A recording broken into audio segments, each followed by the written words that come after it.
महाराष्ट्र में कोरोना ने हाल बुरा कर दिया है। ब्रेक द चेन मुहिम के ऐलान के पहले ही राज्य बोर्ड की परीक्षाएं टाल दी गई हैं। इसी के साथ अब सीबीएसई बोर्ड की परीक्षाओं को लेकर बहस शुरू हो गई है। अभी तक के कार्यक्रम के मुताबिक सीबीएसई बोर्ड की परीक्षाएं मई में शुरू हो रही हैं, लेकिन अब जोर शोर से ये मांग जोर पकड़ने लगी है कि बोर्ड परीक्षाओं को अभी नहीं कराया जाए।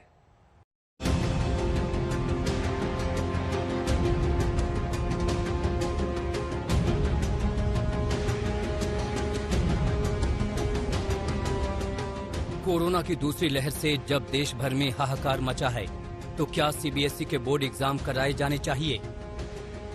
बोर्ड के इम्तिहान जरूरी हैं कि जिंदगी बचाने का इम्तिहान? सीबीएसई ने अभी मई में परीक्षाएं कराने के अपने शेड्यूल में किसी तरह के बदलाव का ऐलान तो नहीं किया है, लेकिन अब धीरे धीरे ये मांग जोर पकड़ने लगी है कि एग्जाम इन हालातों में नहीं कराए जाने चाहिए। बच्चों का स्वास्थ्य हमारे लिए बहुत जरूरी है।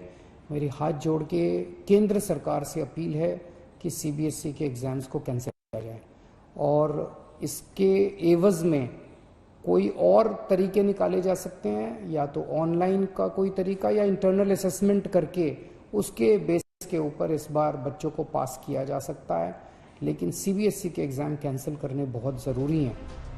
वैसे तो सोमवार को सीबीएसई ने एग्जाम को लेकर मीटिंग की थी, लेकिन परीक्षाएं टाली जाएं या नहीं, इस पर कोई फैसला नहीं हो सका। उधर जब महाराष्ट्र, उत्तर प्रदेश, छत्तीसगढ़ और पंजाब के एजुकेशन बोर्ड ने परीक्षाओं को टाल दिया है, तो सीबीएसई के सामने दबाव को इनकार नहीं किया जा सकता। खुद छात्रों के सामने भी अजीब संकट है। पढ़ाई के दबाव के साथ साथ कोरोना काल में परीक्षा के लिए खुद को कैसे तैयार करें, ये सवाल उनके लिए बड़ा हो गया है।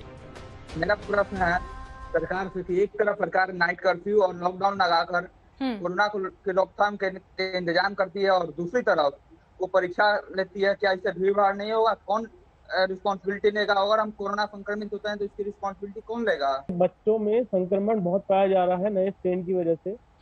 तो अगर कोई दुर्भाग्यवश कोई बच्चा 3 या 4 दिन पहले बोर्ड एग्जाम से अगर संक्रमित हो जाता है तो उसके साथ क्या किया जाएगा? उसका तो पूरा साल बर्बाद हो जाएगा sir. National centre for disease control के आंकड़ों के मुताबिक कोरोना पीड़ित होने वालों में 11 साल से 20 साल के करीब 10% लोग हैं। यानी छात्रों के बीच कोरोना होने की आशंका को नजरअंदाज भी नहीं किया जा सकता। पिछले साल युवाओं में कोरोना की कोई चर्चा नहीं थी। इसके बावजूद सीबीएसई बोर्ड की परीक्षाएं लॉकडाउन के बाद नहीं कराई जा सकी थी। 2020 में सुप्रीम कोर्ट की दखल के बाद लॉकडाउन से पहले हुई परीक्षाओं के आधार पर नतीजे घोषित किए गए थे।